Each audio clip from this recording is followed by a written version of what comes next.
Good morning, children. Today we are going to see History Chapter 3, Ruling the Countryside. Okay. Now we are going to see about how the company becomes the Diwan. See, children, on 12th August in 1765, the Mughal Emperor appointed the East India Company as the Diwan of Bengal, isn't it? So, which year the Mughal Emperor appointed the East India Company as the Diwan of Bengal? 1765. Already you know what is meant by Diwan, right? Diwan means right to collect taxes, right? So after the Battle of Buxar, the British got the Diwani or the right to collect taxes from Bengal, Bihar and Odisha. So companies' finances improved, right? But even they improved their revenue. At the same time, their administrative expenses also increased. So in order to meet their expenses, the East India Company designed its policies to generate more and more revenues from the land to meet the growing expenses. Okay, so we will see it in detailed manner. Children, let's move on to the next topic, revenue for the company. See, children, already we know very well, before 1865, the company had purchased goods in India by importing what? Gold and silver from Britain, isn't it? But after they got Diwani rights, what did they do? They stopped to import gold and silver. They met their financial needs through the revenue of Bengal. So soon it was clear that the Bengal economy was facing a deep crisis. What happened? You know, artisans were deserting villages since they were being forced to sell their goods. See, என்ன பண்ணாங்க, artisans எல்லாத்தையும் ரொம்ப force பண்ணி அவங்களுடைய goods எல்லாம் ரொம்ப low ப்ரைஸஸ்க்கு sale பண்ண ஆரம்பிச்சோடனே they move from their villages. So even peasants were unable to pay the dues that were being demanded from them. They were forced to pay more taxes, but they were not able to pay. Whom? Peasants. So in 1770, a terrible famine killed 10 million people in Bengal. In which year terrible famine killed 10 million people in Bengal? In the year 1770. About 1/3 of the population was wiped out. So don't forget, children, in which year a terrible famine killed 10 million people in Bengal? 1770. Got it? Children, let me tell you about Lord Charles Cornwallis, who was the Governor General of India when the permanent settlement was introduced. See, children, in order to increase the company's revenue, the permanent settlement was introduced by Charles Cornwallis in the year 1793. So, who introduced permanent settlement? Charles Cornwallis, right? And in which year he introduced permanent settlement? 1793. So, Lord Charles Cornwallis introduced the permanent settlement in 1793. Don't forget it, because the one more question may come. Who introduced the permanent settlement? அதாவது தமிழ்ல நிரந்தர நில வருவாய் திட்டம் அப்படின்னு சொல்லுவாங்க. The permanent settlement in 1793 was introduced by Charles Cornwallis. Okay. Now we will see about the terms of the permanent settlement. What problems did it pose? Okay.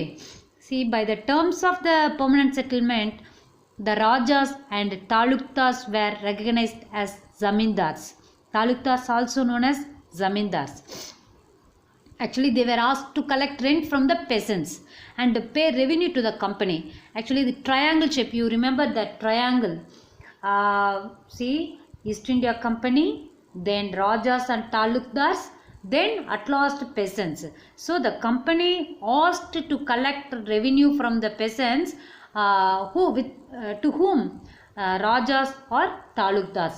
Actually, they were recognized as Zamindars.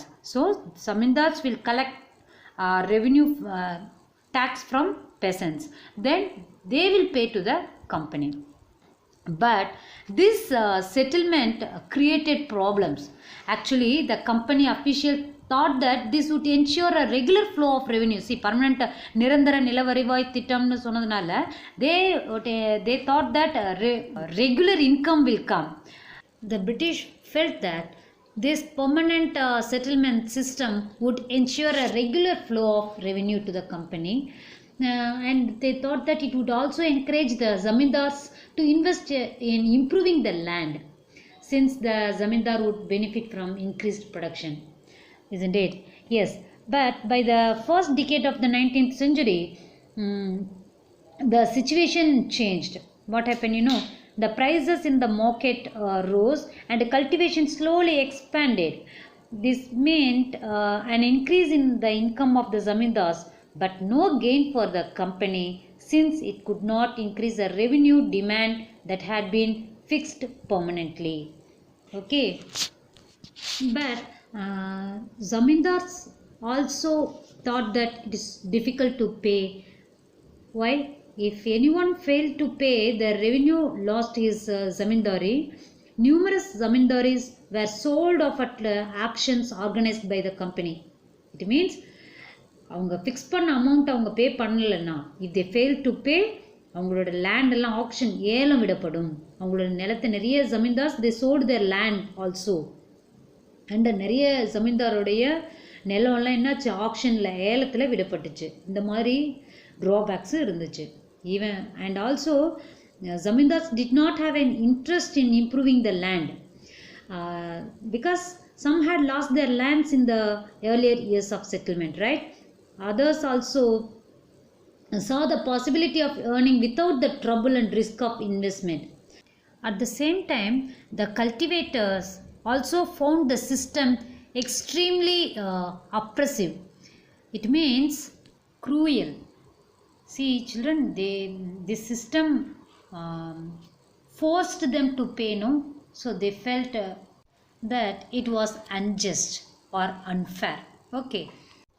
See, children, to pay the rent, the cultivators had to often take a loan from the money lender, and when they failed to pay the rent, they were evicted from the land they had cultivated for generations. ரொம்ப ஜென்ரேஷனாக ஒரு cultivate பண்ணிட்டு இருக்கிற இடத்த விட்டுட்டு அவங்க போயாகணும். when if they failed to pay the rent, the peasants suffered a lot.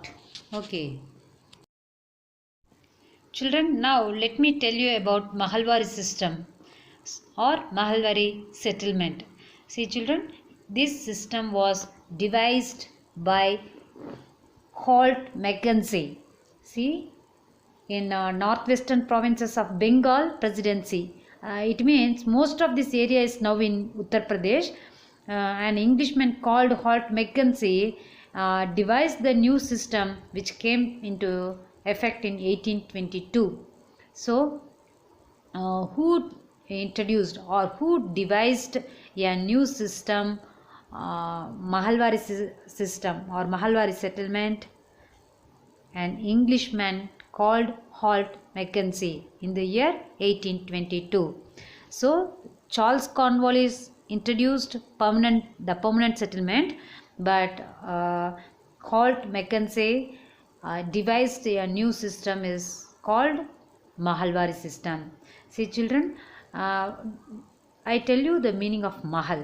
Actually, in British revenue records, Mahal is a revenue estate which may be a village or a group of villages. So, Mahal denotes a village or a group of villages.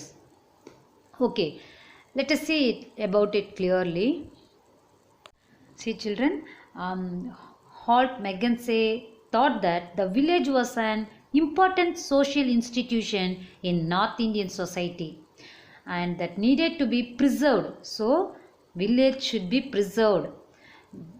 Who thought like this? Charles Mackenzie. Okay.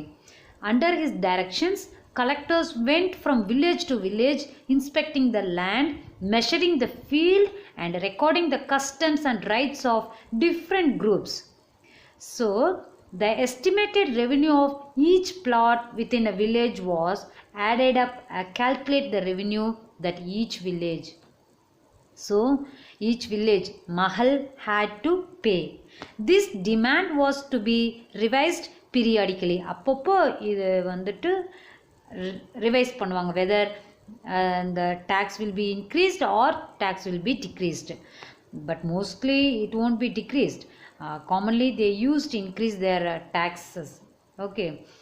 But generally Charles Mackenzie thought that village should be village customs, village what is that? Village was an important social institution, so it should be preserved. So that under the supervision of collectors, all the lands will be surveyed. Then they measured the plot and they fixed the amount. So the village headman was given the charge of collecting the revenue and paying it to the company. See children, in the permanent settlement system, who paid to company? Zamindars, right? That Rajas or Talukdars recognized as a Zamindars, they collected taxes from peasants and they paid to the company. But in this under the Mahalwari system, the village headman was given the charge of collecting the revenue and paying it to the company. Okay. Children, let me tell you about Thomas Munro. See children, in the British territories in the south, a new system was devised that came to be known as the Raithwari system. Actually, Raithwari system, under this system, the settlement was made directly with the cultivators or rights. So, rights means cultivators.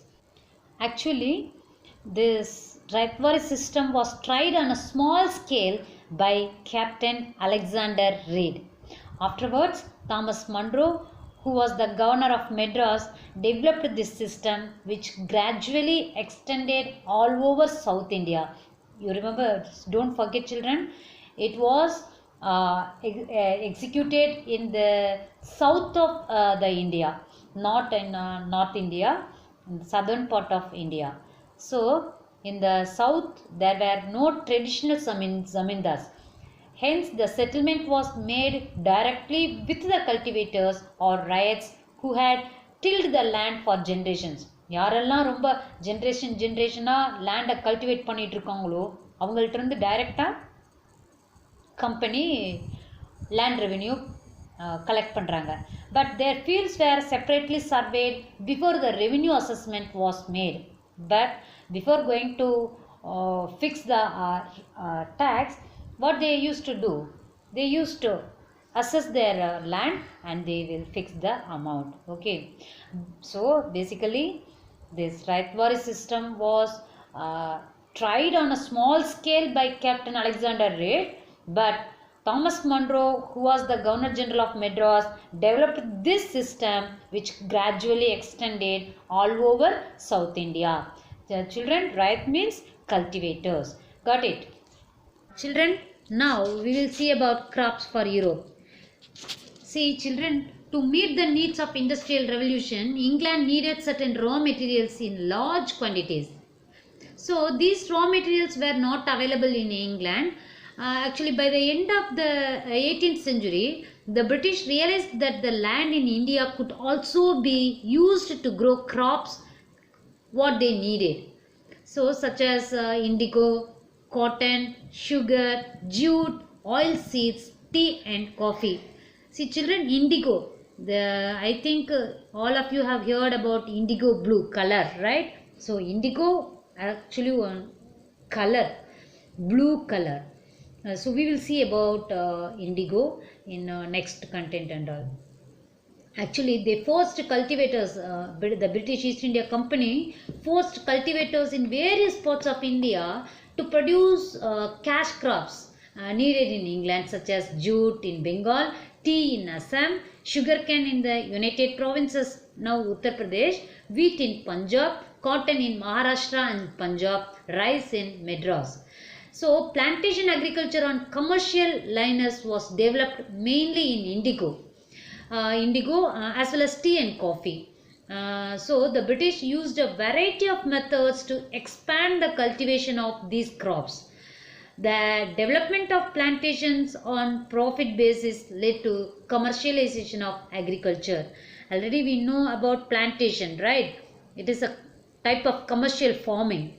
So that how the Britishers introduced plantation agriculture and how they expanded the plantation agriculture. Okay. Look at these two pictures, children. Actually, it shows a kalamkari print created by weavers of Andhra Pradesh in India. So, who created kalamkari print? Weavers of Andhra Pradesh in India. On the right is a floral cotton print designed and produced by William Morris, a famous poet and artist of 19th century Britain.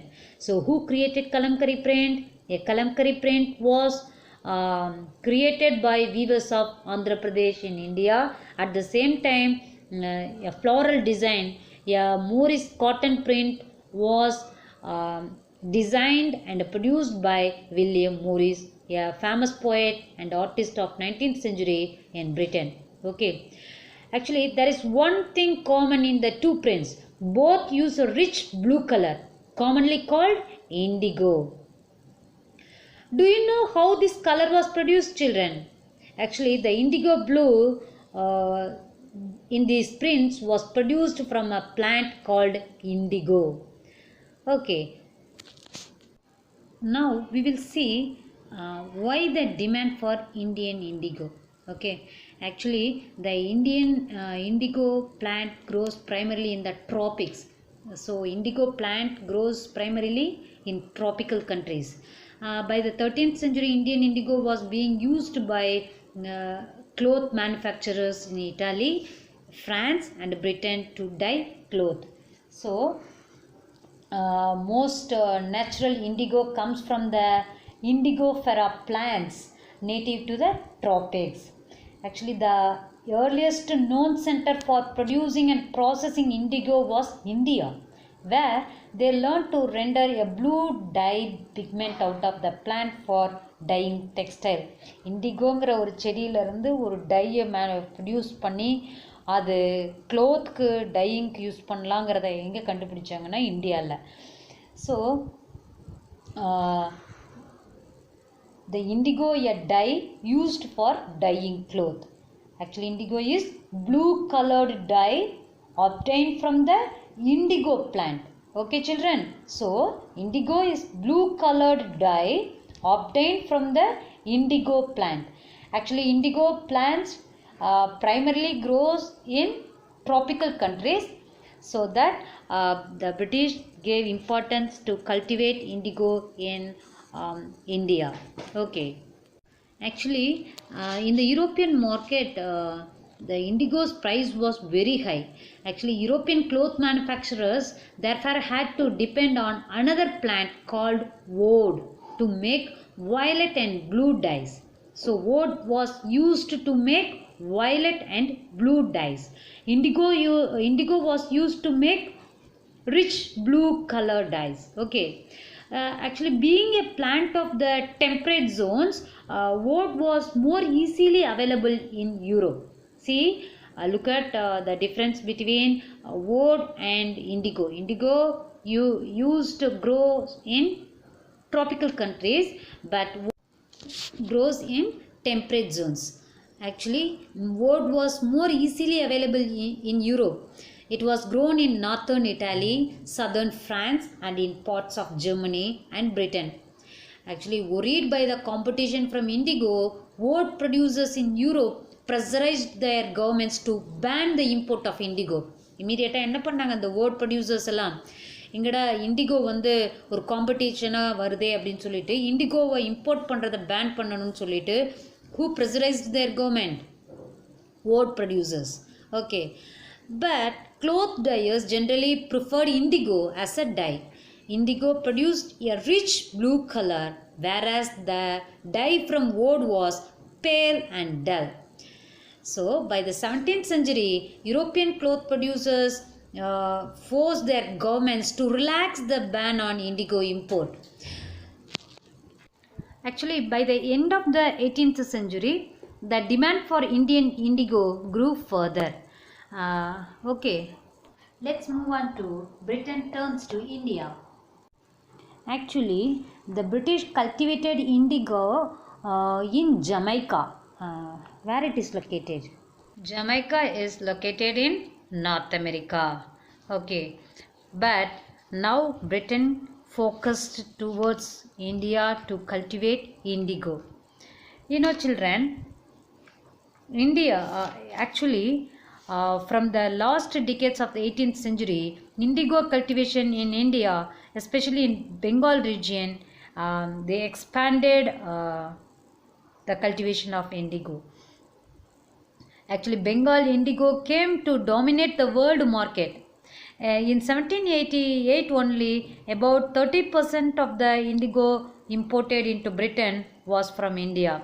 By 1810, the proportion had gone up to 95%. Actually, as the indigo trade grew, commercial agents and officials of the company began investing in indigo production. Over the years, many company officials left their jobs to look after their indigo business.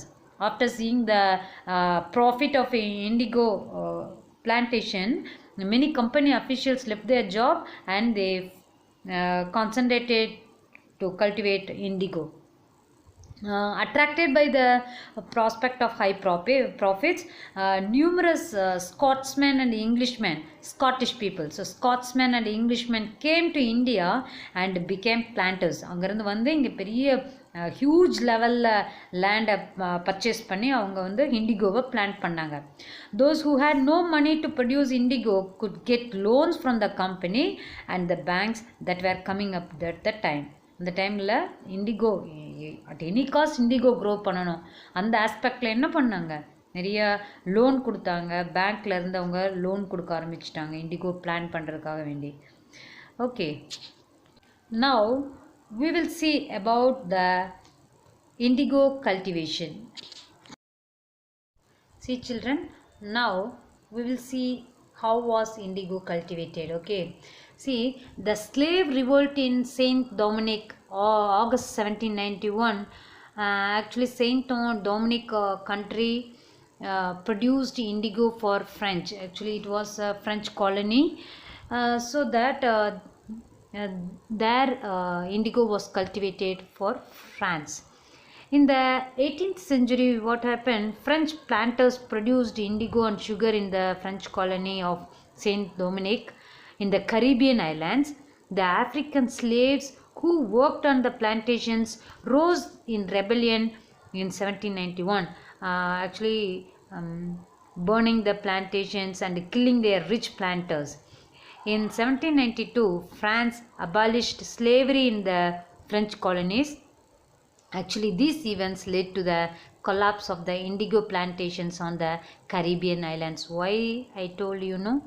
Actually, the decline of indigo plantations in Caribbean islands also one of the factors to cultivate indigo in India.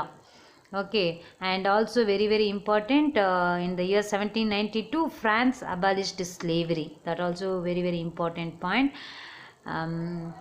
Then let me tell you about the two main systems of indigo cultivation: niche and variety system.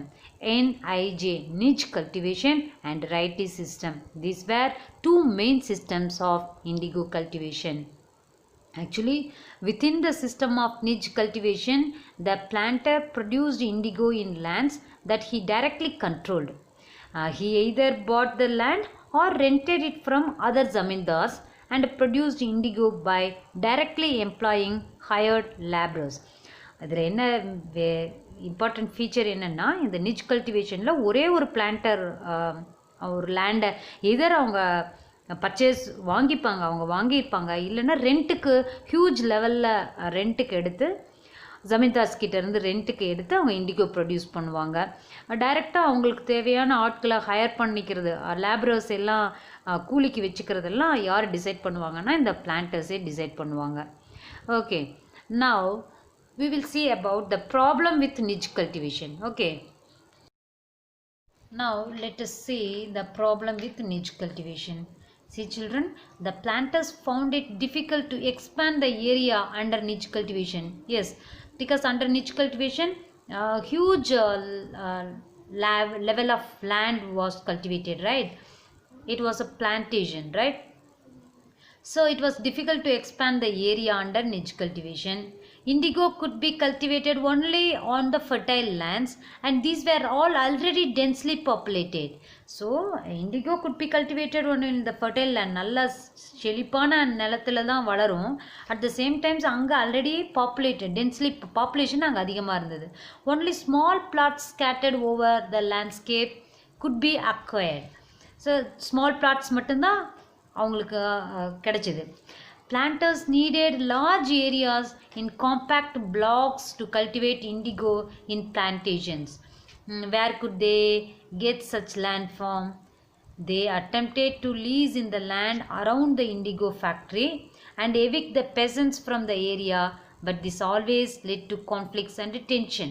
So அவங்களுக்கு huge level அவங்களோட expansion இருக்கணுங்கிறதுனால என்ன ஆகுதுன்னா, அங்கே indigo factory surrounding areas எல்லாத்தையும் இருக்கிற பெசன்ஸ் எல்லாம் எவேக் பண்ண, அந்த இடத்த விட்டு காலி பண்ண வச்சு அவங்க கல்டிவேட் பண்ணாங்க. பட் ஆல்வேஸ் இது வந்து ஒரு டென்ஷனாகவே இருந்தது. ஒரு அவங்களுக்குள்ள பெசன்ஸ் பிட்வீன் பிளான்டர்ஸ்க்கு மிடில் ஒரு கான்ஃப்ளிக்ஸ், ஒரு டென்ஷன் இருந்துகிட்டே இருந்தது. நான் was labour easy to mobilise at the same times it was not easy to get laborers also. A large plantation required a vast number of hands to operate. Yes, we can see no for tea estate and coffee estate and all, many people used to work over there, right? And labor was needed precisely. See children, precisely means exactly. See here, labor was needed precisely at a time when peasants were usually busy with their rice cultivation. See, niche cultivationல இருக்க பிளான்டேஷனுக்கு labours எப்பப்பெல்லாம் தேவைப்படுதோ அந்த டைமில் generally பெசன்ஸ் எல்லாம் எதில் பிஸியாக இருப்பாங்க? அவங்களுடைய ரைஸ் கல்டிவேஷனில் பிஸியாக இருப்பாங்க.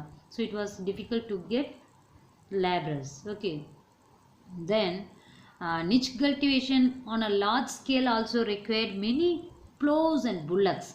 So lords, even today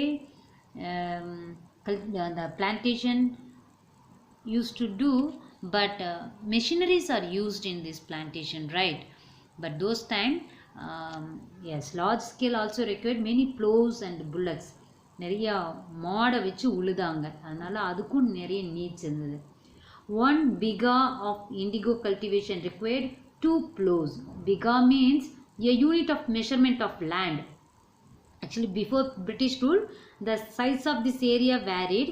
In Bengal, the British standardized it to about 1/3 of an acre. So, generally, bighah means a unit of measurement of land. So, this meant that a planter with 1,000 bighahs would need 2,000 plows. Investing on purchase and maintenance of plows was a big problem. Nor could supplies be easily got from the peasants, since their plows and bullocks were busy on their rice fields. Again, exactly at the time that the indigo planters needed them. Yes, that's what happened. Whenever the planters need, that time bullocks and what is that? Laborers, means peasants, were busy with their rice cultivation. So it's very difficult to either purchase or to get from peasants. Okay, till the late 19th century, planters were therefore reluctant to expand the area under niche cultivation. Less than 25% of the land producing indigo was under this system. The rest was under an alternative mode of cultivation, the Rayty system. Yes, already I have told you there were 2 main systems of indigo cultivation. One was niche cultivation and another was Rayty cultivation. Okay, now we will see about Rayty cultivation. Under this Rayty system, the planters forced the rights to sign a contract, an agreement that is called Satta. Okay, சட்டம் நம்ம சொல்கிறோமல்ல அது மாதிரி சட்டா means an contract or an agreement. Okay. At times they pressurized the village headman to sign the contract on behalf of the rights. Already I have told you about rights. Rights means cultivators.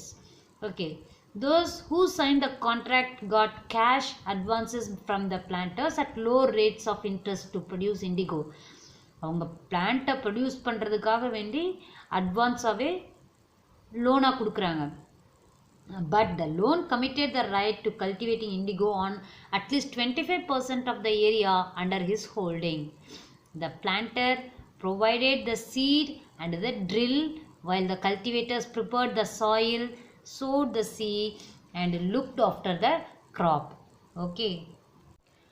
Once the crop was delivered to the plant after the harvest, a new loan was given to the right and the cycle started all over again. Actually, peasants who were initially tempted by the loans soon they realized how harsh the system was. So, though initially the peasants were tempted by the loans, they realized that the price they got for the indigo was very low and the cycle of loans never ended. அந்த லோனை கட்டி முடிக்கிறதுங்கிறது முடியவே முடியாத மாதிரி ஆயிடுச்சு. The indigo cultivator was not free to grow other crops and also they can't, if they sign the contract, they can't cultivate other crops such as rice, cotton and all. Then growing indigo made the soil barren as the indigo plant had deep roots and it rapidly exhausted the fertility of the soil, making it unsuitable for growing other crops. So ultimately what happened, if the peasants cultivates indigo plants, afterwards the soil lost its fertility. So after indigo harvest the land could not be sown with rice. Okay children, now we are going to see about the Blue Rebellion and after. See what is meant by Blue Rebellion. Actually the Blue Rebellion, also known as the Indigo Rebellion, was a rebellion of field workers against planters, means the British planters. So என்ன சொல்கிறது, தமிழில் சொன்னோன்னா புரட்சி, ஒரு அந்த பிளான்டர்ஸ்க்கு எதிரான indigo புரட்சின்னு சொல்லலாம். Blue rebellion, blue புரட்சின்னு சொல்லலாம். So the blue rebellion also known as the indigo rebellion was a rebellion of field workers against planters, the British planters. In Bengal, in March 1859, with thousands of riots, started a rebellion against indigo cultivation known as the Blue Rebellion or the Indigo Revolt. See, riots we know already. I have told you about riots. Riots means cultivators. So the riots, armed with spears, bows and arrows and swords, attacked the indigo factories and planters. Okay. See children, what were the reasons behind this indigo revolt? See, already we have seen these cultivators, these riots were forced to sign this contract, and once if they signed, they were not able to cultivate like rice and other crops, isn't it? In fact, if they cultivate indigo, after that the soil also lost its fertility, right? And also Hindus and Muslims joined hands against British in this rebellion. Okay, actually as the rebellion spread, அதாவது புரட்சி பரவனதுனால என்னாச்சு, what happened? Riots refused to pay rents to the planters and attacked indigo factories armed with swords and spears and bows and arrows. In fact, women turned up to fight with pots, pans and kitchen implements. Those who worked for the planters were socially boycotted, and the Gomastas, agents of planters, Gomastas, who were Gomastas? Agents of planters. They were the agents of planters who came to collect rent were beaten up. When they came to collect rent, they were beaten up. Gomastas were beaten up. In fact, riots swore again they would no longer take advances to sow indigo nor be bullied by the planters. In fact, Lathials, the Lathi wielding strong men maintained by the planters.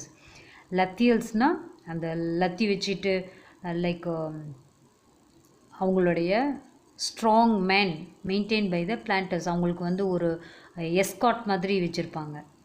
So actually the indigo system was intensely oppressive. So in 1859, the indigo riots felt that they had the support of the local zamindars and village headmen in their rebellion against the planters. Yes, because already even zamindars, even village headmen also suffered. So that what did they do? Local zamindars and village headmen also gave their support to the riots. Okay, in many villages, headmen who had been forced to sign indigo contracts mobilized the indigo peasants and fought pitched battles with the Lathials. So they were very angry. They were forced to sign the contracts so that village headmen supported to the rebellion. Okay, even zamindars also were unhappy with the increasing power of the planters, as they were forced by the planters to give them land on long lease. Yes, zamindar கிட்ட இருக்கிற நிலத்தை எல்லாம் ஒரு லீஸ்க்கு compel பண்ணி யார் வாங்கிட்டாங்க? Planters. So எப்படி headman வந்துட்டு ஃபோர்ஸ் டு கான்ட்ராக்ட் த சைனோ, at the same time zamindars also were force to give their land for long lease. So both were unhappy. So they gave their support to the rebellion. So the rebellion made the government worried. Actually, military was brought in to protect the planters from attack. So the government set up the Indigo Commission to inquire into the system of indigo protection. So at last the Indigo Commission was set up by the government to inquire into the system of indigo protection. Okay, so the commission criticized the planters and held them guilty. Yes, after they inquired, they criticized the planters and held them guilty. அவங்கள வந்து ஒரு குற்றவாளியாக தான் சொன்னாங்க. It declared that the cultivators could refuse to produce indigo in future. After this revolt, indigo production in Bengal collapsed. So the planters now had to move their operation to Bihar, but they continued to exploit the cultivators. So the indigo business was severely affected by the discovery of synthetic dyes in the late 19th century. So what happened in the late 19th century? The synthetic dyes also used in this European market.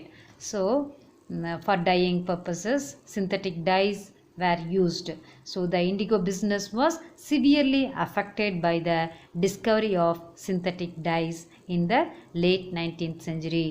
Okay, but the commission, the Indigo Commission, asked the riots to fulfill their existing contracts, but also told them that they could refuse to grow indigo in future. So ப்ரெசண்ட்டாக நீங்கள் என்ன கான்ட்ராக்டில் sign பண்ணிக்கிங்களோ அதை fulfil பண்ணிவிட்டு then ஃப்யூச்சரில் up to you can refuse to grow indigo in future. These statements were given by Indigo Commission. Okay, you know children, when Mahatma Gandhi returned from South Africa, a peasant from Bihar persuaded him to visit Champaran and see the plight of the cultivators there. Persuaded means compelled, convinced, even influenced. Okay, இந்த மாதிரி meaning வரும். So a peasant from Bihar persuaded him to visit Champaran, a place. Champaran is a place, and see the plight of the plight means ரொம்ப அவங்களுடைய ரொம்ப pathetic situation, அவங்களோட ரொம்ப அவலமான நிலைமை. So அவங்க எவ்வளோ கஷ்டப்படுறாங்கங்கிற அந்த சுச்சுவேஷனை பார்க்கணுங்கிறதுக்காக வேண்டி a peasant from Bihar, persuaded Gandhiji to visit Champaran and see the plight of the indigo cultivators there. So, Mahatma Gandhi's visit in 1917 marked the beginning of the Champaran movement against the indigo planters. So, in which year Mahatma Gandhi visited Champaran in Bihar? Actually, Mahatma Gandhi visited Champaran in 1917. Okay, see Champaran, a place is in Bihar.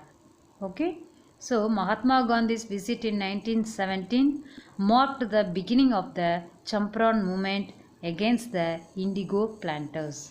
Okay, children, now we have come to the end of this chapter. Let me ask you few questions based on this content. Okay.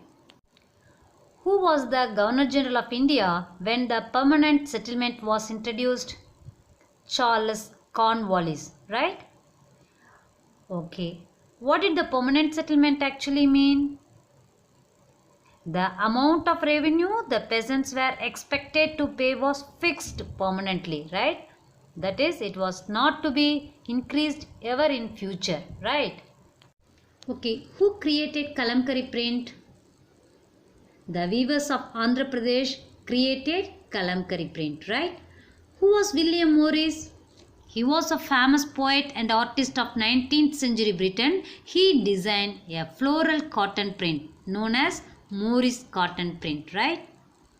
Okay. Actually, what is common in the two prints, a Kalamkari print and a Morris cotton print? Both use a rich blue color commonly known as indigo, isn't it? Yes. Actually, what is indigo? It is a plant that produces rich blue color used as a dye, isn't it? Yes. Actually, why did cloth dyers prefer indigo to wool? Actually, cloth dyers preferred indigo as a dye because it produced a rich blue color, whereas the dye from wool was pale and dull, isn't it? Yes.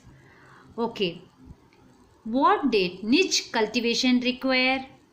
Niche cultivation required many plows and bullocks. Isn't it? Yes. Actually, who were the Gomastas? They were the agents of planters, right? Then who were the Lathials? They were the Lathi building strong men maintained by the planters, isn't it? Yes. Where was indigo grown mainly? Indigo was grown mainly in tropics, right? Okay children, I hope you all understood this chapter clearly. I will send the classwork in the form of PDF. So please you copy it in your classwork and read it well. Okay? Thank you children.